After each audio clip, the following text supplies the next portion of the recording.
আজকে আমি শোনাবো সুকুমার রায়ের ৩ বন্ধু। এক ছিলেন রাজা, তার ছিল এক ছেলে। রাজামশাই বড্ড বুড়ো হয়েছেন, তাই তিনি তার ছেলেকে ডেকে বললেন, দেখো বাবা, আমি তো বুড়ো হয়েছি, কাজকর্ম আর ভালো করে দেখতে পারি না। এখন তুমি আমার কাজকর্ম বুঝে নাও, আর একটি সুন্দর লক্ষ্মী বউ নিয়ে এসো। এই বলে তিনি একটা সোনার চাবি রাজপুত্রের হাতে দিলেন আর বললেন, রাজবাড়ির ছাদের দক্ষিণ কোণার ঘরটিকে এই চাবি দিয়ে খুলে তার ভেতরে গিয়ে যে সুন্দরী রাজকন্যাদের ছবি দেখবে, তাদের মধ্যে থেকে একটিকে পছন্দ করে আমায় এসে বলবে। রাজপুত্র তখনই সেই ঘরটিতে গেলেন।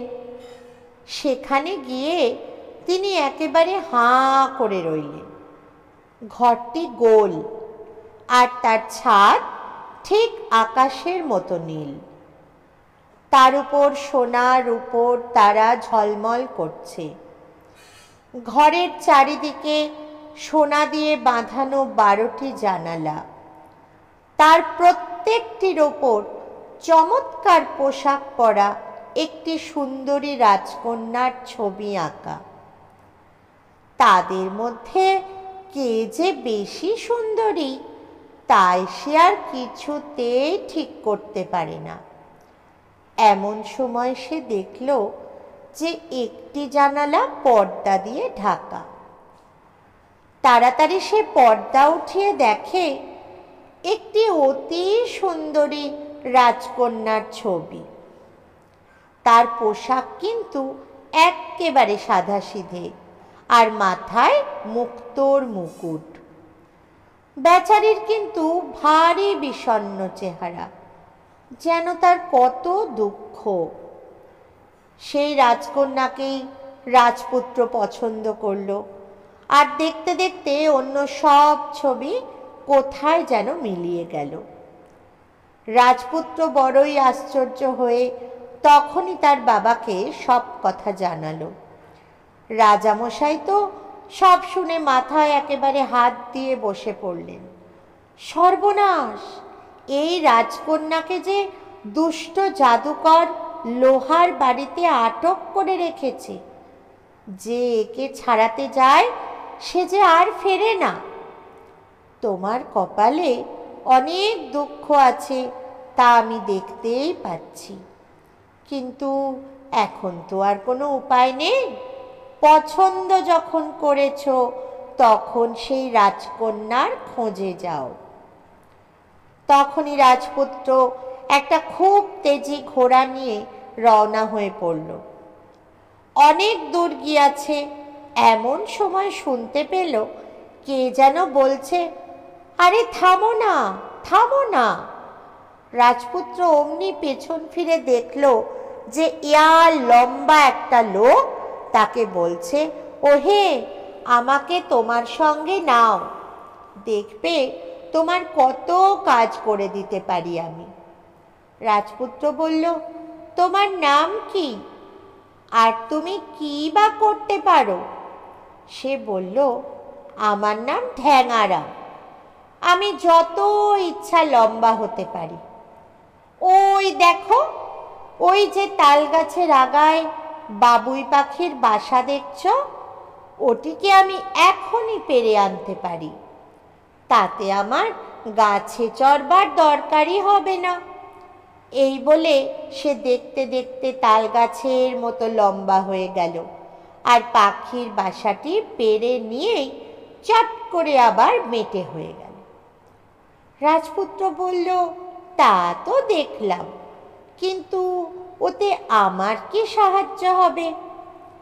এই বনটা পার হবার রাস্তা যদি বলতে পারো, তবে বুঝবো আমার সাহায্য করলে।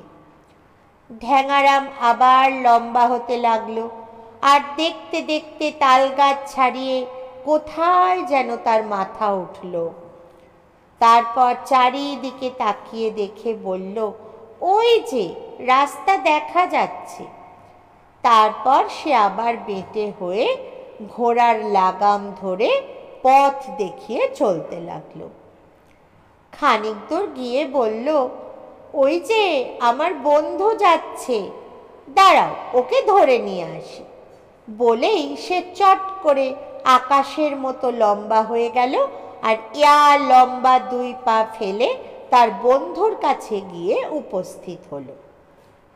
তারপর আর কোনো কথাবার্তা না বলে তাকে হাতে ধরে উঠিয়ে নিয়ে রাজপুত্রের কাছে চলে এলো। বন্ধুটির বেশ সন্ডামার্কা চেহারা। রাজপুত্র জিজ্ঞাসা করলেন, তোমার নাম কি, আর কি বা করতে পারো তুমি? লোকটি বলল, আমি ভোঁদারা। আমি নিজেকে ফুলিয়ে প্রকাণ্ড বড় হয়ে যেতে পারি, কিন্তু এই বেলা ঘোড়া ছুটিয়ে পালাও, নইলে আমি এত তাড়াতাড়ি ফুলে উঠব যে তোমার ভারী বিপদ হবে। এই বলেই সে ফুটবলের মতো ফুলতে আরম্ভ করল। ঢ্যাঙারাম তো আগেই দৌড় দিয়েছে। রাজপুত্রও দেখা দেখি ঘোড়া ছুটিয়ে সরে পড়তে লাগলেন। ফুলে ফুলে পাহাড়ের মতো বড় হয়ে ভোঁদারাম হঠাৎ আবার ছোট হতে আরম্ভ করল। পেটে যত বাতাস ভরেছিল সব ছেড়ে দিতে তার মুখ থেকে এমনি জোরে বাতাস ছুটতে লাগলো যে ঝড়ের বাতাস তার পাশে কোথায় লাগে। তা দেখে রাজপুত্র বলল, বেশ, এমন লোক তো সচরাচর মেলে না, তুমি চলো আমাদের সঙ্গে। এই বলে তারা 3 জনে এগোতে লাগলো। খানিক দূর গিয়ে রাজপুত্র দেখল একটি লোক চোখে পট্টি বেঁধে রাস্তা দিয়ে চলেছে। ঢ্যাঙারাম বলল, ওই ওই আমাদের আর এক বন্ধু। রাজপুত্র সেই লোকটিকে জিজ্ঞাসা করল, তুমি কে হে? অমন করে যে চোখ বেঁধে রাস্তা দিয়ে চলেছ, পথ দেখবে কেমন করে? লোকটি বলল, আমার নাম আগুন চোখ। তোমরা খোলা চোখে যা দেখো আমি চোখ বেঁধে রাখলেও তা স্পষ্ট দেখতে পাই। খোলা চোখে দেখলে যত মোটা জিনিসই হোক না কেন তার এপার ওপার স্পষ্ট দেখতে পাবো। ভালো করে কোনো জিনিসের দিকে এক দৃষ্টে যদি তাকিয়ে থাকি, সেটা হয় 1000 টুকরো হয়ে ভেঙে যায়, না হয় পুড়ে ছাই হয়ে যায়। এই বলেই সে চোখের বাঁধন খুলে সামনের একটা পাহাড়ের দিকে মটমট করে চেয়ে রইল। আর দেখতে দেখতে পাহাড়টা ফেটে ভেঙে চুরমার হয়ে একটা বালির ঢিপি হয়ে গেল, আর তার ভিতর থেকে এক তাল সোনা বের হলো। আগুন চোখ সেই সোনার তালটা রাজপুত্রকে উপহার দিল। রাজপুত্র খুব খুশি হয়ে বলল, দেখো তো সেই রাজকন্যা কি করছেন, কোথায় তিনি আছেন, আর এখান থেকে তিনি কত দূরে রয়েছেন? আগুন চোখ বলল, ওই যে আমি দেখতে পাচ্ছি, তিনি একলা সেই লোহার বাড়িতে বন্ধ হয়ে বসে বসে কাঁদছেন। ওহ, সে যে অনেক লম্বা রাস্তা, এমনি করে ঘোড়ায় চড়ে গেলে যে 1 বছরেও সেখানে পৌঁছতে পারবে না। অবশ্য ঢ্যাঙারাম যদি নিয়ে যায় তবে সন্ধ্যার আগে সেখানে পৌঁছে যাব। অমনি ঢ্যাঙারাম বাকি 3 জনকে কাঁধে নিয়ে রওনা হলো। সন্ধ্যার সময় সেই লোহার বাড়ির দরজায় তারা পৌঁছে দেখল দরজা খোলা। তাই দেখে যেই তারা ভেতরে ঢুকেছে, অমনি দরজা দড়াম করে বন্ধ হয়ে গেল, আর তারা সেই বাড়ির মধ্যে বন্দী হয়ে গেল। তখন আর কি করে, তারা এদিকে ওদিকে ঘুরে ঘুরে সব দেখতে লাগলো।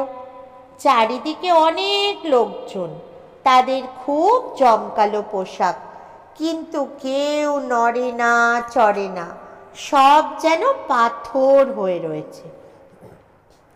বাড়ির চারদিকে ঘুরতে ঘুরতে তারা খাবার ঘরে এসে উপস্থিত। সেখানে 4 জনের জন্য নানা রকম সুন্দর খাবার সাজানো রয়েছে দেখে তারা পেট ভরে খেয়ে নিল। তারপর তারা শোবার জোগাড় দেখবে বলে উঠতে যাচ্ছে, এমন সময় হঠাৎ দরজা খুলে গেল, আর একটা বুড়ো কুঁজো বিদঘুটে ইয়া লম্বা পাকা দাড়িওয়ালা লোক একটা অতি সুন্দর রাজকন্যার হাত ধরে ঘরে ঢুকল।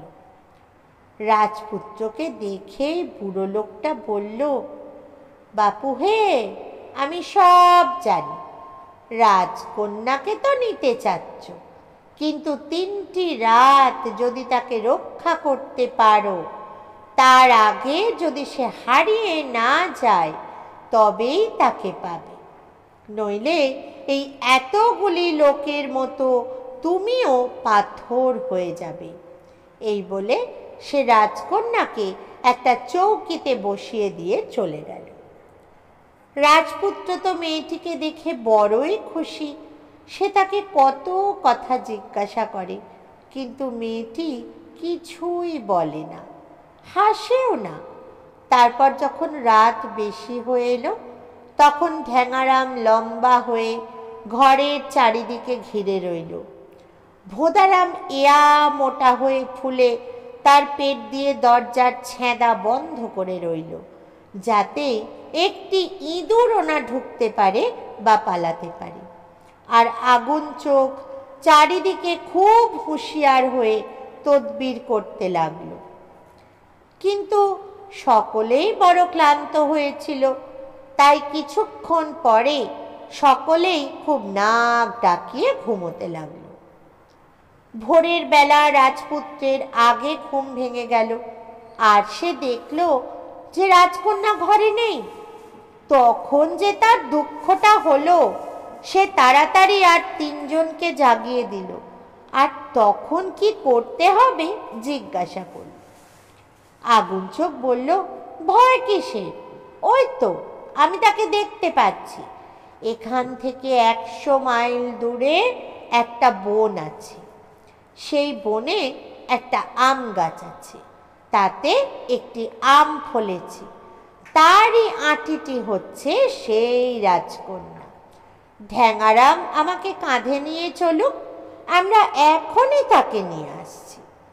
অমনি ঢ্যাঙারাম আর কথাবার্তা না বলে আগুন চোখে কাঁধে তুলে নিল, আর 10 মাইল লম্বা এক এক পা ফেলে মুহূর্তের মধ্যে সেখানে উপস্থিত হলো। তারপর আমের আটি আনতে আর কতক্ষণই বা লাগে। সেই আটিটি রাজপুত্রের হাতে দিয়ে আগুন চোখ বলল, এটাকে মাটিতে ছুঁড়ে মারো। আর রাজপুত্র কথা মাত্র কাজ করল, রাজকন্যা এসে হাজির। সূর্য উঠবার একটু পরেই সেই বুড়ো হাসতে হাসতে এসে দড়াম করে দরজা খুলে ঘরে ঢুকলো। কিন্তু সেখানে রাজকন্যাকে দেখে বেচারা এমন চমকে গেল যে আরেকটু হলেই সে পড়ে যেত। তারপর রাগে গজগজ করতে করতে রাজকন্যাকে নিয়ে সে চলে গেল। সেদিন সন্ধ্যায় আবার বুড়ো এসে রাজকন্যাকে রেখে গেল। রাজপুত্র আর 3 বন্ধু সেই রাত্রে জেগে থাকার খুবই চেষ্টা করেছিল, কিন্তু দুপুর রাত্রের আগেই সকলে ঘুমিয়ে নাক ডাকাতে আরম্ভ করল। ভোরের বেলা রাজপুত্র আগে জেগে যেই দেখল রাজকন্যা নেই, অমনি অস্থির হয়ে তাড়াতাড়ি 3 বন্ধুকে জাগিয়ে দিল। বলল, আগুন চোখ, শিগগির দেখো রাজকন্যা কোথায় গেল, সকাল যে হয়ে এলো। আগুন চোখ জেগে উঠে চোখ রগড়ে বলল, এই যে আমি তাকে দেখছি, এখান থেকে 200 মাইল দূরে একটা পাহাড় আছে, সেই পাহাড়ের মধ্যখানে একটা পাথর আছে, সেইটি হলো রাজকন্যা। ঢ্যাঙারাম যদি নিয়ে যায় তবে আমি এক্ষুনি রাজকন্যাকে এনে দেব। যেমন কথা তেমনি কাজ। ঢ্যাঙারাম তখনই আগুন চোখকে কাঁধে নিয়ে 20 মাইল লম্বা এক একটা পা ফেলে মুহূর্তের মধ্যে সেখানে হাজির হলো। আগুন চোখ সেই পাহাড়ের দিকে কটমট করে কিছুক্ষণ তাকিয়ে থেকে সেই পাহাড়টাকে ফাটিয়ে একেবারে গুঁড়ো করে দিল, আর তার ভেতর থেকে সেই পাথরটা বেরিয়ে পড়ল। সেটাকে নিয়ে রাজপুত্রের কাছে দিতেই রাজপুত্র পাথরটা মাটিতে ফেলে দিল, আর রাজকন্যা এসে হাজির হলো। সেদিন বুড়ো এসে রাজকন্যাকে দেখে যা চটে গেল সে আর কি বলবো।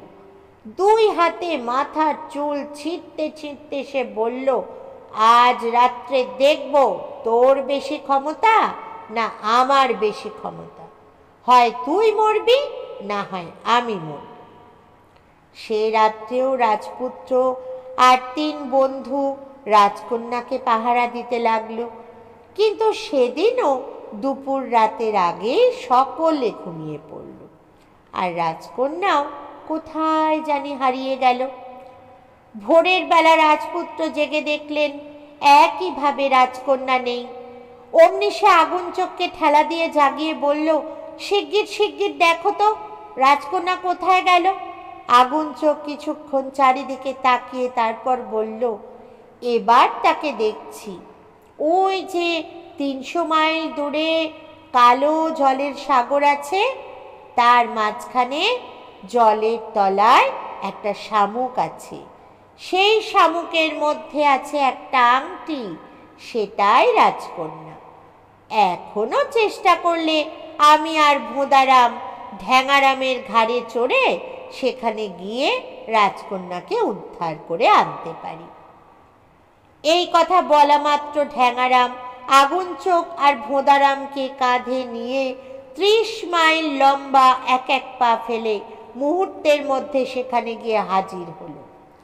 তারপর ভোঁদারাম নিজের শরীরটি ফুলিয়ে পাহাড়ের চেয়ে বড় করে চোঁ চোঁ শব্দে সাগরের জল খেতে আরম্ভ করল। দেখতে দেখতে জল এত কমে গেল যে ঢ্যাঙারাম অনায়াসে শামুকটা তুলে এনে তার ভেতর থেকে আংটিটি বার করে নিল। এদিকে রাজপুত্র তো বড়ই অস্থির হয়ে পড়ল। সকাল হয়ে এলো, তবু 3 বন্ধু ফেরে না।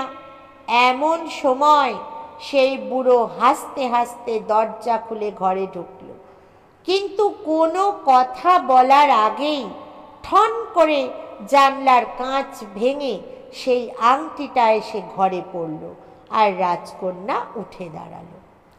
আগুন চোখ সেই 300 মাইল দূর থেকে দেখতে পেয়েছিল সব, আর তাই সে ঢ্যাঙারামকে আংটিটা ছুঁড়ে দেবার কথা বলেছিল। ঢ্যাঙারামও প্রকাণ্ড লম্বা হাত বার করে আংটিটা সাঁই করে ছুঁড়ে ঠিক ঘরের ভেতরেই ফেলে দিল, আর রাজপুত্র বেঁচে গেল।